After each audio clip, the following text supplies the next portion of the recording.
Hi, and welcome to Drafting Compliance. I'm Kane, he's Tom, and we talked with Steve Gentry last time about planning for control changes. Today, we're talking about systems and communications protection. But before we get to that, we have some beers. What are we drinking today, Tom? Today we are drinking something that I am, quite frankly, very excited to drink because we have not had a stout yet. So today we're drinking a stout. This is Correspondent Foreign Export Stout by Wander Brewing. And you'll see, I read the side of the can, Kane, and this is from your backyard. Yeah, this is from Bellingham, Washington, from my friend Cody, who actually recommended all of the Whatcom County beers. He's also the same guy who recommended the raspberry one that was just so horrifically terrible. But I like the design on this. I'm not sure if it's coming through on the video here, but yeah, it's kind of an Art Deco look to it, really. I think it's cool looking. And it looks this fantastic. This should be unlike anything we've tried to this point. So I've never had this beer, so we're going to find out. But stouts are generally pretty thick. This particular one is 6.4% alcohol, and it's a 16-ounce can. So that should be a fun day for me. This is going to be like that day we did in Texas, Tom. I don't think it's going to be quite that bad, but no? All right. I'm going to crack this. These sometimes enough. Let's see how this goes. Oh. Yeah, these sometimes have a little nitro in them. This one does not. Oh, yeah. All right. This looks like, what's that stuff called? The coffee? Guinness. Yeah, it's Guinness similar. is what it kind of looks like. Guinness is a stout. Yeah. This one has a surprising head on it. Oh, I can't fit it. I can't make it fit. No, but look at how beautiful that is. Man, I'm enjoying it. You know, it kind of looks like at the top of it, it kind of looks like a latte if you make one with oat milk. Yeah. Yeah. Anyway, so kind of looks like that. It's very dark. You cannot see through it. There's like maybe a tiny caramel color to it. Yeah, this comes heavily from. I just got foam in my nose. I was gonna go sniff it. Congratulations! That's that is an experience. So, while you're recovering, I'll say stouts are heavily roasted malt based. They're not particularly hoppy. So a lot of the bitter hoppiness that we've had in like IPAs should not be present with this. They're often a little sweet. It's got a strong coffee flavor in my nose right now is what I'm going to go with. You can certainly smell some of the coffee notes. You're certainly smelling the roasted malt. I would not recommend inhaling this beer. I'm just going to give that as a pro tip. It is not, you're not supposed to drink this through your nose. I also, I don't know if you'll smell this, but I smell some vanilla and a little chocolate. I mean, this is a bouquet for your nose, Kane.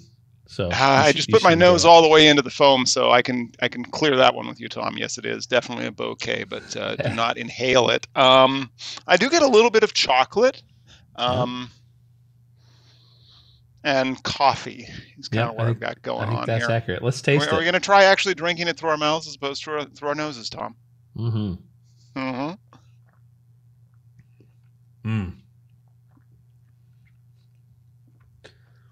So definitely has that coffee malt mix in the flavor. Well, I like it better in my mouth than in my nose, honestly. I'll say that right off the bat. It's way better as a non-inhalable beer.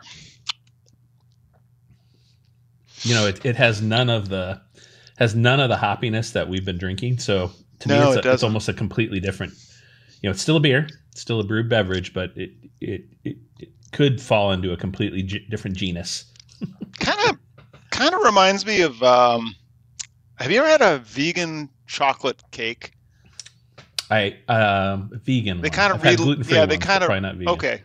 Okay. They kind of read like a chocolate torte, like really heavy, but also a little. I don't know, kind of grainy, I guess. Yeah, that's kind of a strong grain flavor to them. And try another sip here just to see if I'm still on, but.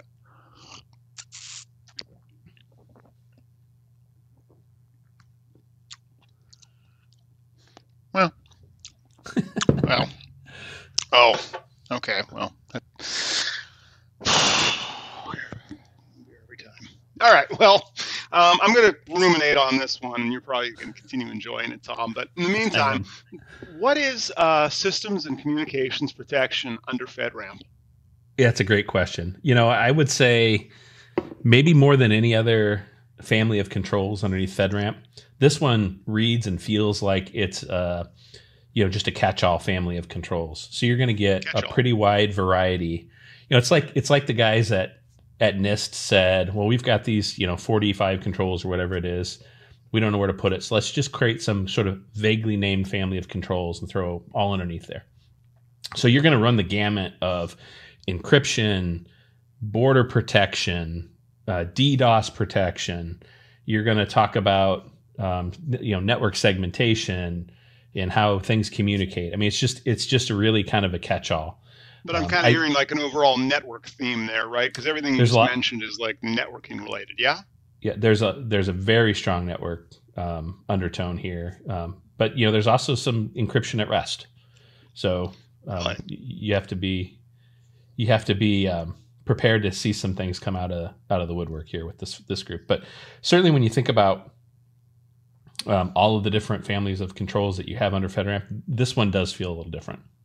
All right. Well, let's get into some of the more detailed questions about it. So, how does system communications domain under FedRAMP moderate Rev5? How does it really align with our current threat landscape? And I'm thinking particularly with the rise of sophisticated threat actors.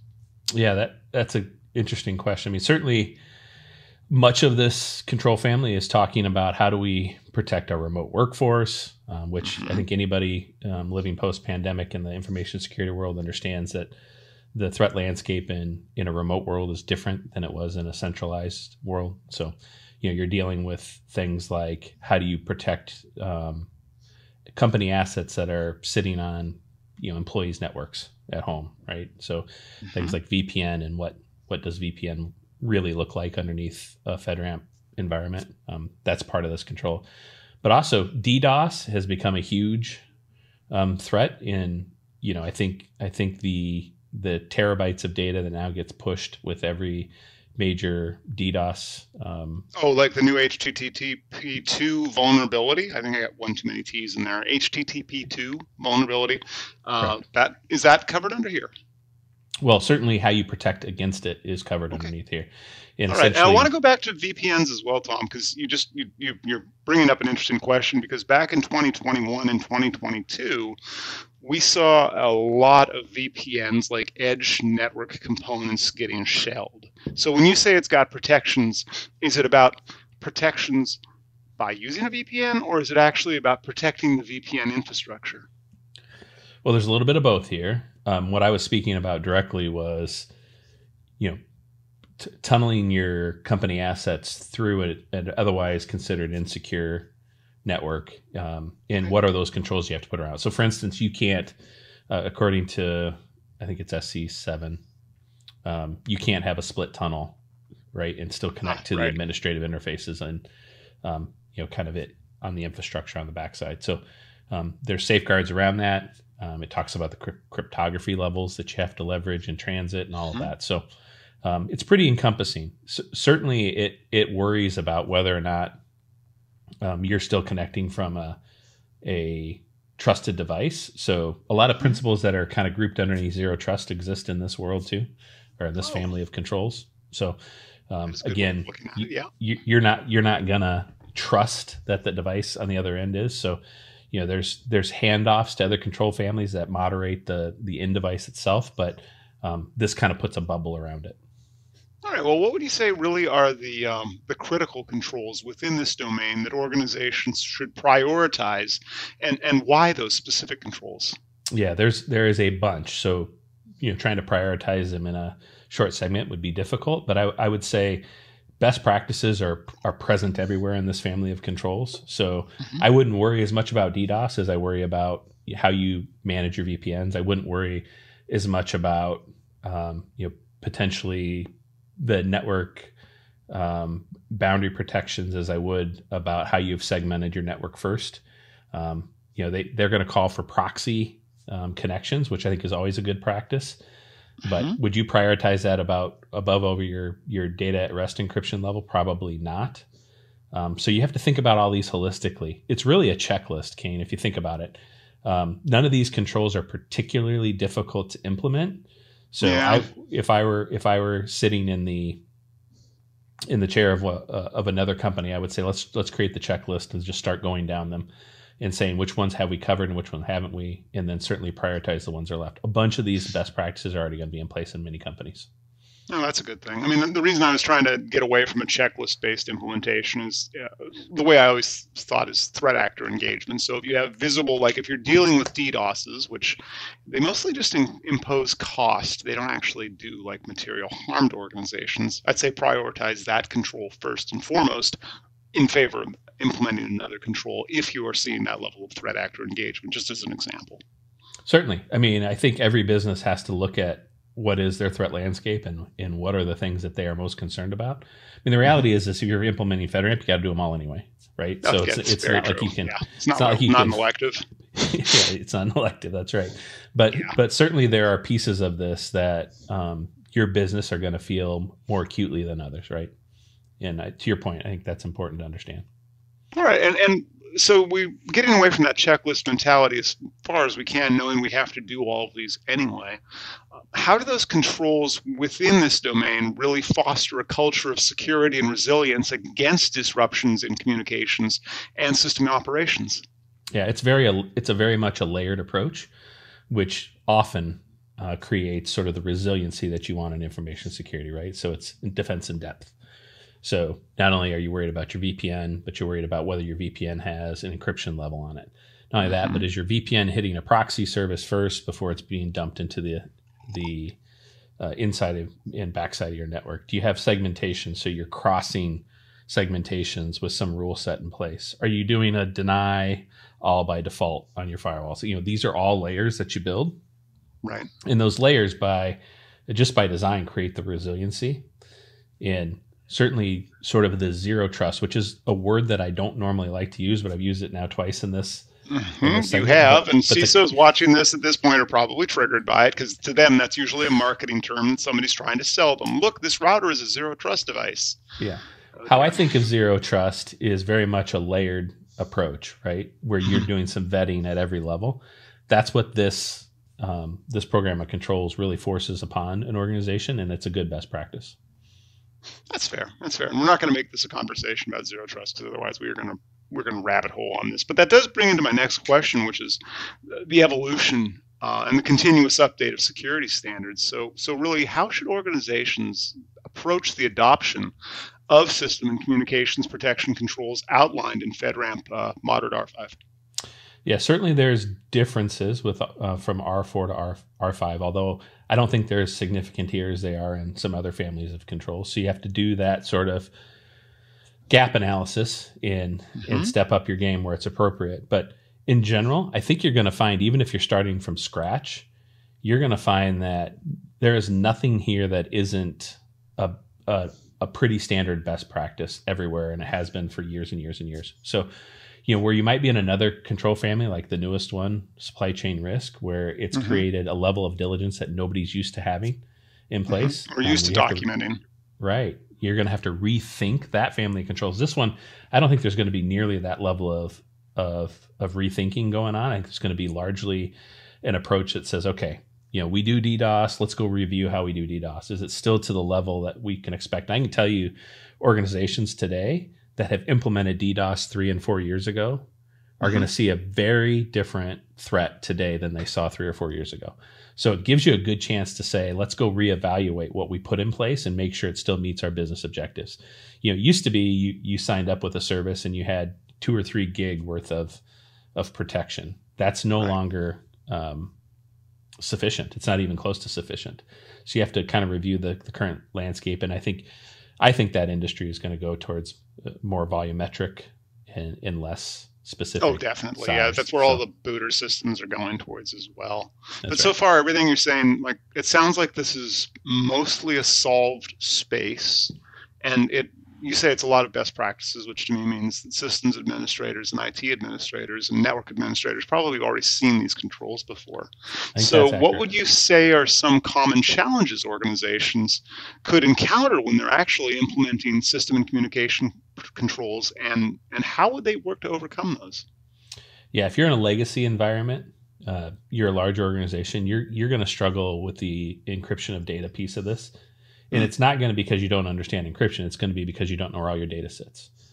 So I've seen that time and time again, where you have to sort of peel the onion apart when it comes to data, and you have to find all the little bits and pieces of data within the organization and start to aggregate those, pull those in. Maybe you haven't done classification to know which kind of data you have. All of that is sort of the pre-work to, hey, now let's deploy encryption upon it, right? You also might not have legacy storage system that supports the appropriate levels of encryption, AES 256 and whatnot. So that can be a challenge. I can also tell you that network segmentation in legacy environments can be a challenge.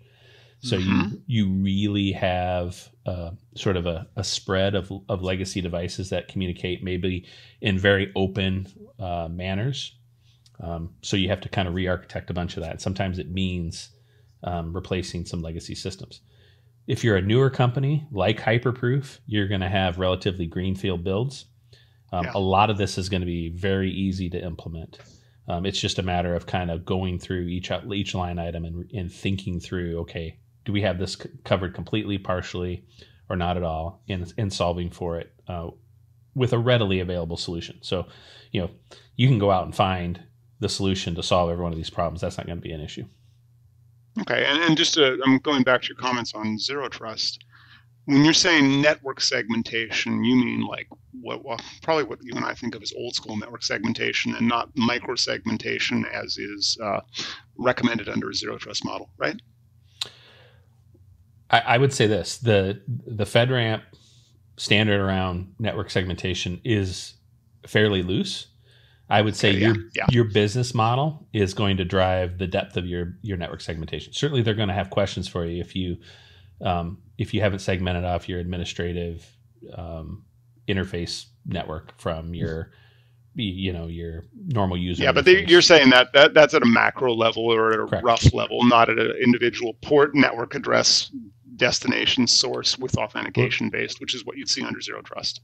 Yeah, you certainly have to drive down between your segmentation to allowed ports and services, and you have to have a default deny all. So the thought process is still the same. Are we going to drive to every machine on its own segmentation, that kind of thing? Not necessarily. In some cases, businesses should do that, but we are going to have significant segmentation in our network, and I think that's the best practice. In understanding how communication occurs between those is a byproduct of that is very critical to FedRAMP. Fantastic. All right. And I'd say if you're enjoying this conversation on YouTube, ring the bell to get notifications about my quest to find any beer that I can actually drink. Or you can subscribe to this in your podcast app of choice to make this part of your monthly routine. Now, Tom, I had some questions about a couple specific controls I wanted to drill in on. And one of them was SC5, which is denial of service protection, because we've been talking about DDoSs and DOSs for a while now on the show. How can organizations better prepare for and mitigate the risks associated with denial of service attacks? And what role does this control really play in such preparations? Yeah, the first thing I'd say is for most companies in the world, you're not going to solve this problem by yourself. You're not going to bring in the pipes of size and diversity required to solve this. Even when I had responsibility at a data center company with, multiple 10 gig pipes to multiple data centers to the internet, we couldn't solve this problem on our own, right? So you're going to go talk to a provider who has the edge capability to solve this problem, and you're really going to want to do your research to understand the scope of that problem and buy accordingly. If you're not a normal target for DDoS, if you're not providing services out on the internet, this is probably going to be a family of controls that you can sort of take the low road on. But if you're like Hyperproof and you have a significant presence on the internet and your entire service is provided through the internet, you're going to want to have a much higher level of diligence around your DDoS. So you're going to go out and you're going to talk to your provider, and you're going to say, what are you providing at the edge? How many places? What's the size of the capability? But more importantly, how am I going to get billed if there's a DDoS? Knowing that up front and not getting billed based upon a load that you can't predict is, to me, is an important factor. So you need to negotiate. I love that you've got a cost factor in there, because I think that is where organizations often miss they miss a trick when they first deal with DDoS providers and I agree. compensating controls. Well, also we've talked about boundary protections and micro-segmentation, macro-segmentation. Let's talk about Control SC7. How do organizations really ensure effective boundary protection in a world where the traditional network perimeter it's vanishing? And how does this control actually guide those efforts? Yeah, there's a lot in here, and we've talked about some of it, right? I mean, there's definitely a recognition by FedRAMP with SC7 that the network is pushed out and is now dispersed. So they want you to first understand all of your endpoints and make sure that you have network identification occurring on those endpoints. So it's not as if anything should be able to connect to your back end. They're going to want to make sure that you understand that the internet is an insecure means of communication, open demand in the middle, and all the other things, right? So, how you tunnel and how you create a VPN is critical to them. Making sure you don't split tunnel, for instance, and have your internet still be a local connection. That's all governed underneath this group of controls. So there certainly is a nod by the folks at NIST and by proxy at FedRAMP that recognize that the boundary is not what it used to be. They still have controls in here, as if you have a boundary that is local, right? I mean, they want to make sure you're jumping through proxy. They want to make sure you have network segmentation. All of those things are applicable whether you're remote or not. But certainly there's a family of concerns here that are all about being remote. But it sounds like ultimately if an organization has an enclave style environment, that's broad scope network segmentation. And if you VPN into that network and don't allow for split tunneling, that would allow remote staff to actually get into administrative controls, still following these control frameworks, right? Yeah, that's correct. You start to pull in other families of controls when you start talking about this, but so how you handle your endpoint in general has to be considered, but that's another family of controls. I think we've already talked about that one, didn't we? We have. I think we did. We'll probably drop a link in the show notes for that one as well. But I'm also just noticing the time, Tom. We should probably get to our beer reviews for this now. I think you've had a bit more than I have. Yeah, I'm going to have another final sip and see what it's like. What about you? Of course. I always have. I will finish mine completely, Kane. So you don't have to worry about my final sip. Oh, now it's like coffee that's been left out for too long. And I don't like coffee, but I like this. It has not sat well. Like some of these, the flavor changes over time. Like this is nowhere, I'll say this, it is nowhere near as offensive as some of the things that we've drank on the show. Having said that, actually it's definitely, burned coffee. Yeah, burned coffee. It's like, Starbucks. That's what this is reminding me of. It's like Starbucks, one of their roasts just tastes like they burned it. And that's kind of the vibe this has got, minus sugar and left out for about a day cold. That's not sounding appealing, is it? So I'm going to give this I'm going to give it a 3. I'm between a 3 and a 4, but I'm going to give it a 3, I think, just because it did not. I feel like you talked yourself into a lower rating on this, because you start off as this isn't nearly as offensive as much of the things that you. Yeah, but then I got the aftertaste, and it started coming like it lingers on. I feel like I want breath mints after this, as well as to go blow my nose. Honestly, well, I'll say this: today is a perfect day in Iowa for a stout. It's 40-something degrees. It's rainy. You want to. You are definitely considering kicking on your fireplace tonight, which I probably will do. And this is a perfect beer to drink in that sort of an environment. So I've actually been enjoying it. I can look outside and I can see the dreariness, and I can take a sip of this. And all the things you said, I mean, it's got the coffee flavor. It's a heavier drink. So it's, if you're drinking IPAs like I normally do and you switch to a stout, you'll notice that difference between them. But in terms of stout, this is really good.